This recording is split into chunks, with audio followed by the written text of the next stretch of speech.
Hey guys, I'm here at Tavernier Creek Marina this morning. I'm sitting on a beautiful tritoon. I absolutely love pontoon boats, and I really love these new tritoons. Now these are for rent through Anchors Away Boat Rentals, a family-owned boat rental company here at Tavernier Creek Marina. Max and Mia do an amazing job.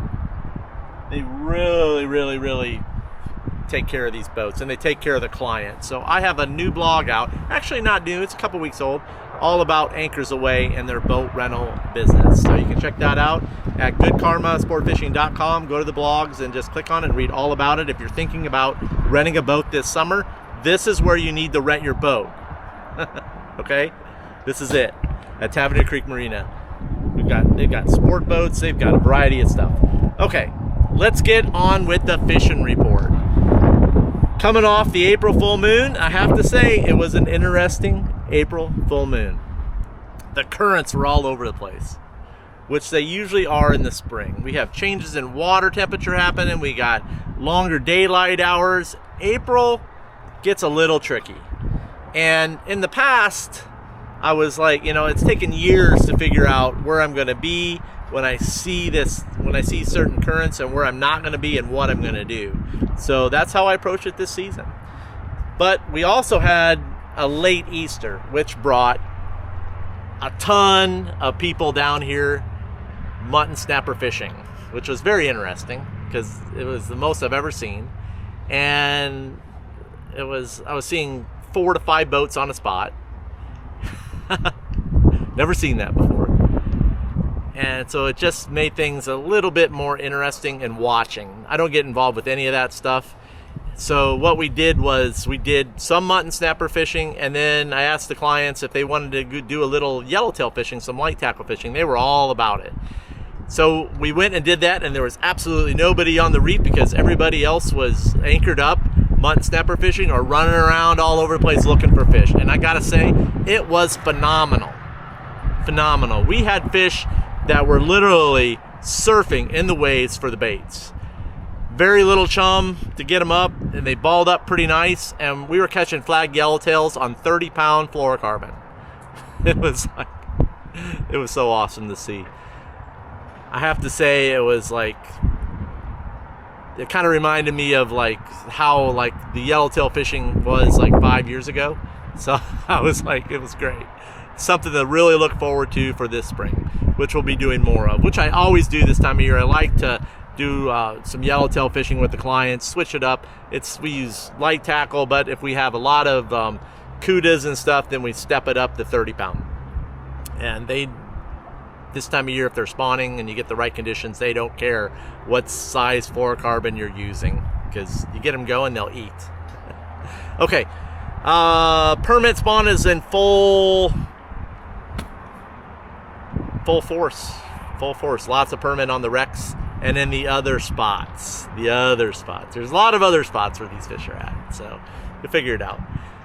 Something that I'm covering in the new spot finding Patreon group, so which I'll talk about a little bit later, called the Angler's Edge. Okay, what else we got going on? We got some dolphin showing up, dolphin fishing. Super. Not a lot of thought goes into that for myself. It's just you got a southeast breeze, you go and you look for birds, look for weed lines. Everybody knows where the weed lines are at nowadays, where they set up. And you get lucky, you find a pallet. You don't find them, you go someplace else. Fish move, you got fish in the middle of the day, then they move in the evening. Everybody knows about that already. So you guys got guys that go out later in the day and they'll find them in 350. 250. They'll be in on the reef. Look for the bigger ones. Will be chasing flyers. Okay, so there's not a lot of strategy that goes into it. It's just a lot of luck. And don't get me wrong, I like luck. I really do. And I like the dolphin fish because I like to get lucky and find a pallet, because that's a lot of fun. Or find a piece of bamboo or something. I think the craziest thing was once I found an overturned boat. And it was just loaded with, it was an overturned contender, and it was just loaded with dolphin, wahoos, and all that stuff. So And then when I got back, I posted the pictures. I said, oh my God, you had an amazing day. The amount of people that called me for charters that day was like, oh my God, I go, guys, I found a boat. I found a boat.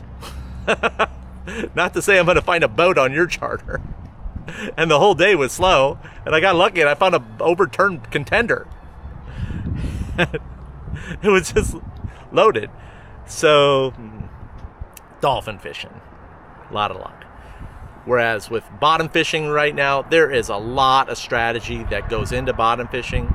A lot more thought process goes into it, and it's work, and that's where I want to help you guys get a little bit better. But what else we got going on?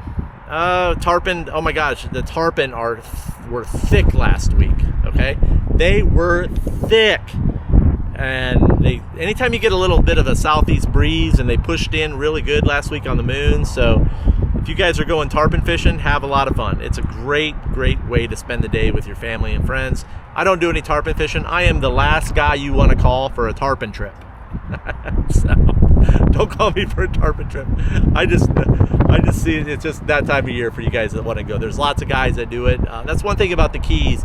There are so many different things to do on days, and so many different varieties of fish to catch. So that's why we are the fishing capital of the world. We've got just lots of stuff that you can fish for on windy days and all that good stuff. So gotta love the Keys. Okay, we got the reef fishing I talked about. We got opener of grouper coming up. What am I going to say about grouper fishing? The groupers are all up and down the reef, okay? They're just not in one spot. Now, everybody knows that if you're the first to get to the major public wrecks out there, you can do some damage. Guys now are sleeping out overnight now on these wrecks to get the spot and catch them at midnight. It's kind of like if the weather's nice. They don't even care if the weather's not nice. So they're out there overnight camping now on spots, and I've seen that last season, which is cool. So I won't be doing that. That's for sure. Oh my God. Oh my. Anyhow, so what's so cool though is that I've had grouper openers where we've had runs of cobia that come along the reef. There's also, you'll see some of the biggest yellowjacks, big yellowjacks that show up in the chum the first couple weeks into the month of May. Time to catch a monster yellowjack, and those usually just show up in the chum.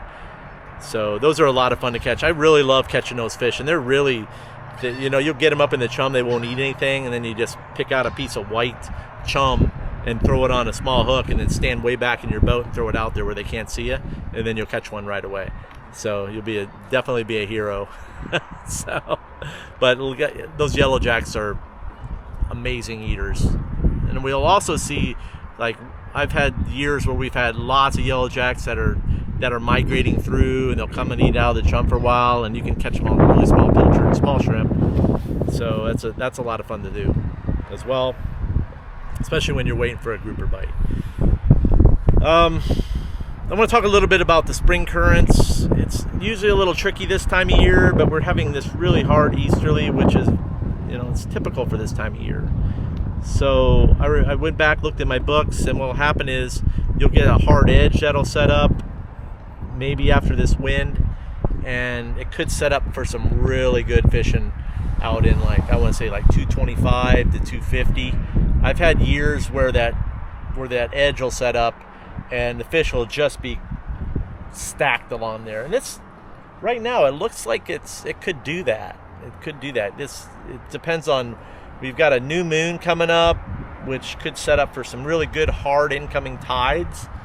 And if that happens, and with the amount of, and we're seeing a year with sargassum again. The past 2 years, like zero sargassum. This season, we're back to seeing some sargassum. Is that good? Is that bad? I have no idea. I guess we'll find out. So, all I know is that the years where we have had phenomenal fishing in April are years that we've had some really nice hard current edges that set up, and the wahoo will get along there, like your 20 pounders, some big ones. They do very well down in Marathon, and after these hard easterlies. The trick is, what you want to do is you want to go and you want to see where the Gulf Stream is sitting at on the NOAA reports, and then you want to look at satfish, and then you want to see where that color change is setting up and where the current edge is at. You also want to look and see where the Gulf's, where that eddy's at and the Tortugas that comes in. Usually the closer that eddy comes in, the better the fishing. So those are things that you want to look at. And if you want to learn a little bit more about satfish, I am an affiliate for satfish. I've been using it for many years, and there's a lot of tricks to it. But you'll go into the show notes and you can pull it up, and then I've got a discount code for getting a little bit of coin off for your subscription. Gosh, you've got, like I said, you've got all the permit that are there. It's just transition time here in the Keys. We're waiting on May 1st every year so we can open up some deep drop fishing. We've got everything's going to open up, which is awesome. Leaves a whole bunch of fishing to be done out there in the deep drop. Okay, so we've got the Good Karma Sport Fishing Patreon group. How do you join? Just go to patreon.com and then you enter Good Karma Sport Fishing, okay? And then you'll find me. We've got 3 tiers, okay? We've got a free tier, which is the Ultimate Fishing Library.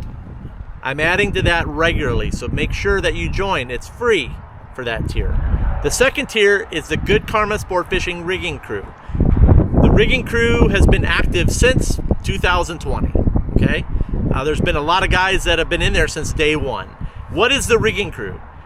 The rigging crew, I cover hooks, line, and a whole bunch of other stuff in between that I'm not going to share, as well as a how-to. Okay, so what happens with that? So every month I release a video, okay, and then we have a question and answer that follows that, where you can answer. It's an open forum where you can ask questions about the video. And there's some other stuff that gets asked in those groups as well that you can, if I feel that it's within that, then we talk about it. So awesome group, love those guys. Get involved. You won't regret it. Okay, the new one is called the Angler's Edge. Stoked. Now this is the next level group, and what we do in that group is I work at teaching you guys how to find spots using technology. Okay, I share a few things in what I'm doing in there that I'm not going to share right now for various reasons, but you'll see it in the group.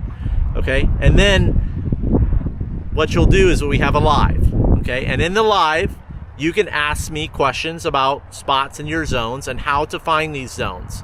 Okay, using the same technology and same things that I do down here. So, and I show you some correlations and different stuff. And just for example, I'll share a little example, is that I often hear that there's no mutton snappers. You can't catch mutton snappers like you do off of like Boynton Beach, like you do down here in the Keys. Well, I can tell you this. I have groups of guys up there that are crushing them just by what I've taught them. And they're not out there on mainstream social media bragging about it, which is super cool. So just let you guys know, that's how it works. But that's part of the Angler's Edge. Okay, so that's the third level there. And also too, we've got the fishing club, which is cool because what we do in the fishing club is the ultimate. Let's just leave it at that. And I have it's fun because it's just when I get different reports from Miami and different stuff, and then how I just got some reports about current and sharks and different things and how the currents are moving up there, and then then I'm going to pipe in and give some different advice and just based on what I see this time of year on how to move around in that zone and catch mutton snappers and yellowtails. So fishing pressure is fishing pressure. You just have to learn to adapt to it. That's it. So it's not getting better anytime soon. So so that's what I'm doing in these groups, is teaching guys, giving them an edge on how to get ahead, and that's just how it works. So that's the tiers. Okay, so I'm going to wrap this up here. We've got, like I said, we've got this beautiful tritoon here. If you're coming down this spring, you know, if you got your boat, you don't really want to deal with taking your boat out and you've got a lot of people coming down, and I got too many people, just rent one of these tritoons, man. I love this. These tritoons make absolutely awesome fishing boats, actually. Take it to the bridge, anchor up. They're super stable, but just don't get a regular pontoon boat. You want to get a tritoon. I see guys out on the reef fishing on these things now. They're trolling with these things, and I grew up fishing pontoon boats with my grandfather. So every time I get on one of these things, I did a lot of fishing growing up on a lake called Lake Holcomb, Wisconsin. I spent my summers there crappie fishing. I used to get so mad at my grandfather when he would take us on pontoon boat rides. So mad, because I wanted to be in the John boat. And I look back on those days and I'm like, I was a spoiled little shithead. I should never have did that, because I remember those days. I remember the smiles on my grandparents' face, and they would play that polka music. My grandfather would turn this polka music up every time he went past another boat, and he would have a cocktail, and all I would be thinking about was like, just get me back so I can get on the John boat and go fishing. I have a lot of regrets about those days and being like that. So when I got on this pontoon boat today and being Easter, that's the absolute first thing I thought about with that. So it was, those are great memories now, and I look back on it and I learned a lot, and I learned that right now I wish I had some loud polka music to play, but I can just hear it. Enjoy those days with your family members, because I got to tell you what, I wish I would have enjoyed them a little bit more. So lots of stuff. So anyhow, that's all I got, you guys. So when the wind drops out, you're gonna catch them up. That's all I got. And remember, anytime you're fishing, it's all good.